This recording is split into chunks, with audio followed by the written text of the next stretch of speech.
The Browns are trying to rewrite the story they started. After months of pushing Shedor's not ready narrative, a new report just flipped the script, and fans are wondering what changed. Shedeur Sanders, where it started with Ian Rappaport, a big, kind of exclusive, saying that the Browns are preparing for Shedeur to play at some point this year. I just quickly want to touch on the mimegate thing, where I still think it's the most overplayed, ridiculous story, and the reaction to it on both sides were crazy to me.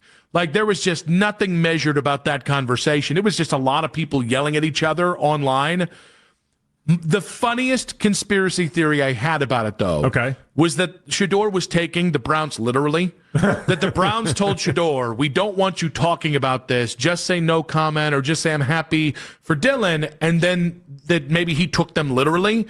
So here's the verbiage in the Ian Rappaport piece. Sources say Sanders had a discussion with team officials that his approach to the media session was a message that got lost in translation.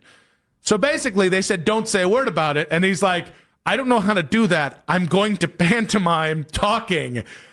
How can we not? That's funny. That is very, very funny. It's funny. It's also funny. These folks hate this man so much that they couldn't even take a joke. Like, come on, man. Y'all saying this dude was immature for doing what he was doing. Like, ridiculous, man. Report on that. Yes. That's the funnier side of things. Well, and that's so every part about this was very much there was no way this wasn't leaked from the Browns.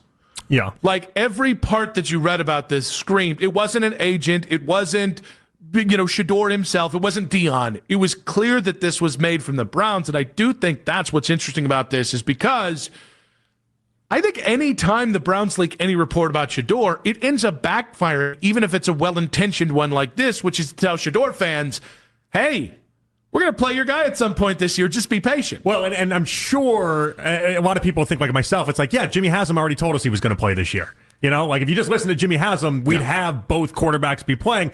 Yeah, everything the Browns do backfire because they up here trying to undermine and backstab and be mischievous. Big word, you know what I'm saying? And no, I don't believe Jimmy, man. All these folk in the Browns organization, in the media, been lying to us since day one. I don't believe nothing they say. I'm going to believe it when I see it, unless I hear from Jimmy mouth, Kevin mouth, and Shedeur mouth that Shedeur is going to start this date, or this win, or that win, or this game, and that game.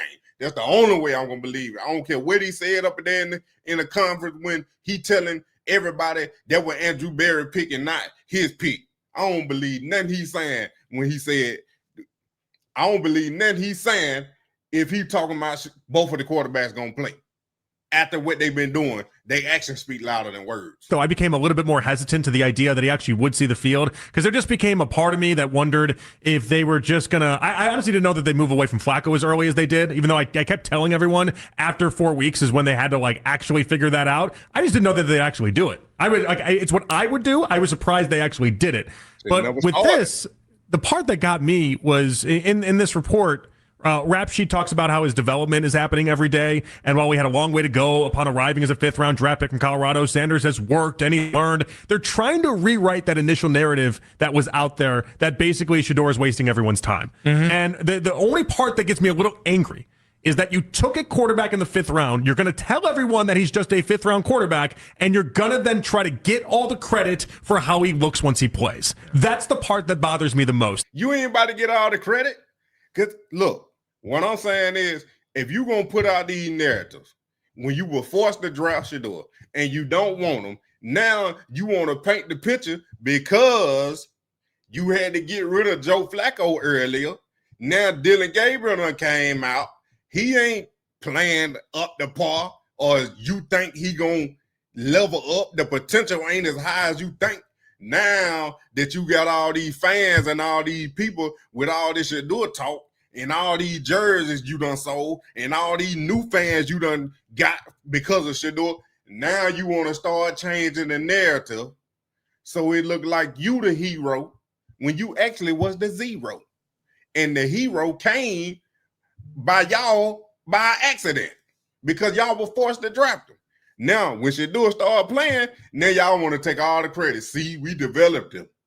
Man, get out of here, man. And that I knew was coming from a million miles away, and it's going to paint them to be the savior of this quarterback that didn't actually need saving. It's also the Eric Andre shooting the gas debate, like, who could do this? Like, oh, hey, we're going to try and rewrite that narrative that we ourselves propagated, the coming from inside the house, guys. And like, here's the thing: they didn't create the pre-draft narrative; they created the post-draft narrative on Shador, which was insulting, trying to act like there was a massive difference between Dylan Gabriel and Shedeur Sanders when both guys were incredibly experienced college quarterbacks. And Shedeur actually fits Kevin Stefanski better than even Dylan does. That's the first time somebody that actually said did something positive. And I ain't talking about before the draft, because everything was positive before the draft. This the first time somebody done said something positive since Shedeur done been drafted, talking about he better than Dylan Gabriel. They not that far apart. But if you listen to the Cleveland media, the Browns organization, they'll tell you Dylan Gabriel supercomputer, the gap, Shedeur developing slow. He don't know the playbook. He need to learn Mandarin. He's still not ready. And the man said he ready. And y'all gonna take and listen to the folk that been lying to you and believe what they saying. Come on, man. They trying to paint this picture and this narrative as the savior, like they just said. And the Browns ain't no savior to nobody. You need saving. You not the savior, Browns. You need saving. You been the bottom of the barrel franchise for forever. Since I've been born, you been the bottom of the barrel since 1964. That's the last time you done won something. So I don't want to hear you being the savior. No, you need saving. Y'all need to go read the Bible and get all that devilish stuff y'all doing up out of there. That's what you need to do. Get right with your spirit. First, at least I first started championing for Shedeur Sanders is because he fits Stefanski and the connections that are there, even between his OC and everything else that was there at Colorado. But it is wild to me how they're going to try to spin this in such a way to make it. Hey, don't believe me. Offensive coordinator Pat Shermer, offensive coordinator. Oh, he's sabotaging Shedeur. He's sabotaging. How? He got a connection with the head coach. Shedeur ran some of the plays at Colorado. He said it himself on like his second interview out there. Come on now. It seemed like they fixed Shedeur Sanders when I'm never going to look at it that way. So I think you're right that if everyone survives to the end of the season and Shedeur plays well at the end of the season, and that gives them hope to maybe not draft a quarterback next year, and Shedeur maybe and Dylan, they compete for the job, however they kind of play out. I think your instincts are correct if they get there. I don't know after yesterday. I don't know Kevin's definitely going to make it to the end of the season. And I think that's going to be a really interesting development to see if Kevin loses the locker room, do you give him the rest of the season, or at some point when you go to Shedeur, then maybe you give him Tommy Reese, which also allows Tommy Reese to audition for other jobs as well. I'm okay with that if that happens. I just don't. All I'm about to say is Kevin been at the Browns for 6 years, and now you 1-4. Jacksonville, who you traded with, they got a first-year coach and a first-year GM. Now they 4-1. You thought you had a top 10 draft pick for 2026. Now about to be an early 20th pick. That's what you about to get, Cleveland. Keep playing. Keep playing. I done told y'all you had your last warning already. Shedeur fan, I don't know how you can trust Kevin Stefanski play calling for Shedeur when I think Kevin did any favors for Dylan Gabriel yesterday. So maybe I looked at it too much from Stefanski's lens. I look at it from Stefanski's lens of that's my ace up my sleeve. Mm-hmm. That's my when I feel like I'm about to get fired. Sorry, Dylan Gabriel, you lost your job. Now here Shedeur comes in, and Shedeur because he's not a 5th round quarterback, guys. Let's get real. Shedeur's going to step in, and it'll look much better. Plus, you have that easy stretch up until that Buffalo game late in the season. You have a pretty easy stretch. The Browns could really have a quarterback go in there and look pretty decent. And I think he's going to look at that as like that's how I save my job. Do you think that yesterday? Not only is the Browns using Shedeur to make money, as Andrew Berry say, got him at a steep discount. Now you gonna use him to save Kevin Stefanski's job? That don't make you a good coach, because the player you've been scrutinizing, blackballing, Kaepernicking, backbucking, buck breaking, whatever word you want to use, the player that gonna come save the franchise, you finally put him in, now he gonna save your job, make you look good. That's like when the Browns beat the Packers. I told y'all it was smoke and mirrors. I said that just made it look like that the Browns was good. No, man, y'all just looked up and beat a good team. That just bought another week for Joe Flacco. No, you're not a good team. That's all it's going to do. If Shedeur go in there and save Kevin's job, it's just going to cover up the fact that Kevin Stefanski is not a good coach. Not a good coach. You've been there 6 years, and you 1-4. I done seen, like Skip Bayless said, coaches come in their first year and turn the franchise around. The next big push and pull is, if Dylan is adequate, how long does that buy patience from fans if adequate isn't getting wins? Oh, we had a caller last hour say they should have drafted Will Howard. Yeah. And I mean, we had another caller we didn't end up getting to because we had so many calls in the early part of the show. Humble brag, what up? But that wanted to say, like, when are we going to put Shador in? Mm-hmm.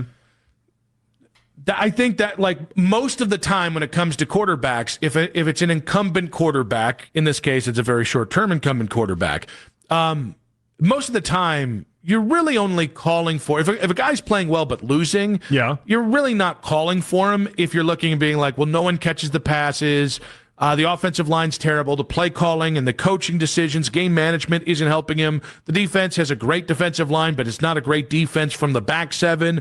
Like, those are all things that incumbent quarterbacks get the benefit of the doubt of. I don't know how long fine while losing buys Dylan Gabriel, and that's, I think that's why this felt a little premature. It's like, I don't know why you're trying to appeal to Shedeur fans who are pissed at you right now because they don't think you're treating that quarterback right. I don't know why you're trying to do that when I don't think you're going to see Shedeur for at least another 5 weeks, even if Dylan is worse than fine and you're losing. And here's the part, the reason why they trying to do that, because like y'all, the title say, they trying to rewrite the narrative. They trying to paint a new narrative. So now is the time to do it. We in the quarterback toss-up. We still got Shedeur waiting. So we going to start the narrative that Shedeur is progressing. He's learning. He's coming along. So by the time he get ready, after Dylan Gabriel done stunk it up some more, Shedeur get ready to start, the narrative going to be Shedeur is ready. And the Browns, like they said earlier, the Browns going to try to take all the credit for getting Shedeur ready, when in actuality, they created this narrative, they created this story, and they the ones that stopped his progression and wanted him to develop slow, as they say. They was the ones that are doing it because they needed to prove themselves right by drafting Dylan Gabriel in the third round. Dylan does, in fact, play out the way that he did the first game, where you lose a lot, and he's not really even threatening to go deep. He looks, I called it acceptable. If he looks like somewhere in that range, you then have to justify why you thought Dylan Gabriel was better than Shedeur. Yeah. Well, and I think this is where the Kevin Stefanski rubber meets the road. I do wonder, one of the things we've said about Kevin consistently is he's just so stubborn. And there is a cockiness, nay, arrogance to him at points. Could Haslam in this point, could Haslam just say your decision-making was so awful and thinking Dylan was better than Shedeur, I have to fire you based off of not only all the losing and everything associated with it, but that's also just a little notch on the belt there? I mean, I think it might. Well, so yes, to answer your question, because that's a straight-ahead question and fair to ask for a response, I also think it might be if you get 7 weeks in and Dylan never looks better than adequate and you're 0-7. That way hit it. And Kevin's still saying, we got to keep playing Dylan Gabriel because Shador's not ready. I don't know how I can trust. I don't trust Kevin Stefanski now to make that decision. I thought the entire handling of this process has been semi-insulting to Shedeur, and Semi is definitely couching it. It's been insulting to Shedeur. Just distinguishing between these two guys as if there's some wide gap between either guy. Is if there is, physically, Shedeur is the far superior talented quarterback than Timu Tua. But like this man with these nicknames. But yeah, man, fire Kevin, man. Jimmy ain't gonna do it because Kevin the yes man. If you ever watch the interviews of all three of them, Kevin, Andrew, and Jimmy, they all talk alike. They always want to deflect or say, I'm not ready yet. We're just not there yet. That's on me. We got to do better. He say the same stuff. He a yes man. If you can control as the owner, if you got somebody that's willing to say yes and go along with whatever your narrative is or your plan is far as not winning and just making the most money as possible, then that's what you're doing. That's exactly what you're doing. Again, it doesn't matter if because if you're losing and you're playing fine, we're just going to think you're a backup. We're going to think you're Gardner Minshew in Jacksonville. Mm-hmm. If Kevin continues to go, nah, we got to give Dylan a chance, or Shedor's not ready, that in and of itself becomes a landmine for him. Yeah, no, I just thought this was the first olive branch to the idea that they feel like they're coaching Shedeur up and the light bulb is going on for Shedeur and all the rhetoric that I just never really bought into, that Shedeur's light bulb needs to go off to begin with anyway, Mm-hmm. But I feel like you have to start it from somewhere, right? You can't tell everybody. And they told everybody, because you got text, I got text, we got text all through training camp and all this other stuff, that Shedeur didn't know what the hell he was doing, etc. You can't tell everybody those type of messages and then continue to keep going down that road and then say, now he's our starting quarterback. You have to slowly but surely say, oh no, things are starting to happen. Shedeur looks really good. Hey, how about those extra periods that is going on after practice that Ross Tucker told us about? You think that was an accident a week ago, or 3 weeks ago, because I was off for 2 weeks? You think that was an accident? That wasn't an accident. Like they're starting to build up the narratives that it's starting to click for Shedeur. And I don't think, I think it's very intentional, because ultimately they're going to want to take credit for it if Shedeur looks good. Man, he hit the nail on the head, because like I say, almost 2 months into the NFL season, and they still gonna try to say Shedeur not ready. He developing slow. He ain't learning the playbook. He don't know the protection. You were saying this back in training, in rookie mini camp. Like, come on, man. You can't use the same excuse. Eventually, he going against a scout team, against the first team defense. Eventually, he got to get better. And we already know he's been getting better. But you just want to keep it down, just like he said. So now you can start putting out these positive narratives so you can take all the credit. When he go out there and start balling and start leading your franchise. Now what you going to do with these 2 first-round picks that you got? Because if he start winning, y'all ain't going to have no top 5 pick. If Shedeur get in there and start winning them games he going to play, how many of it is, y'all ain't going to have no top 5 pick. And the Jaguars, the way they looking, you ain't going to have another pick in the top 10 or even the top 15. The other thing, they got bailed out by the last preseason game, because one of the things that was so infuriating was them saying Shedeur is just so behind. He doesn't really, and then he was acing every opportunity in practice and in preseason until that last preseason game. And they were talking about how far ahead Dylan Gabriel was. He looked awful in practice, and he looked awful in the one preseason game he did play until that last game. Well, now you can't hide. Now you can't hide behind. No, when guys play, you can hide behind, well, we're coaching up. You can hide behind, well, it's because of this, that, and the other. No. It's just, how did Dylan play? And eventually, it's just, how did Shedeur play? And so, God help you if Dylan looks adequate, fine, and they lose a bunch of games, and then you turn to Shedeur, and he comes alive in December and looks like the far better player. I don't think there's going to be a Browns fan that's going to buy this slow turn. They might buy it today. They certainly have bought it the last couple of weeks because of some of the messaging we've got from fans on Twitter. They're not going to buy it in December when you can actually see it in real time. And they shouldn't. Again, maybe I'm just off base. Maybe I'll end up being the wrong one out of all this, and Shedeur was just so far behind, and they've been 100% honest to us the entire stretch of the way with Shedeur. Just don't believe it, guys. But we'll find out, because Dylan's playing early enough that we're going to be able to find out. 216-474-0092.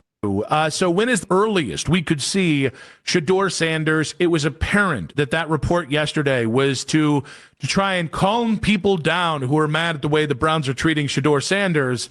Could Could have maybe just not done all the other theatrics earlier this year to try and pull the sleight of hand. Maybe could have just not done that. Could have been very up and up. But listen, who am I?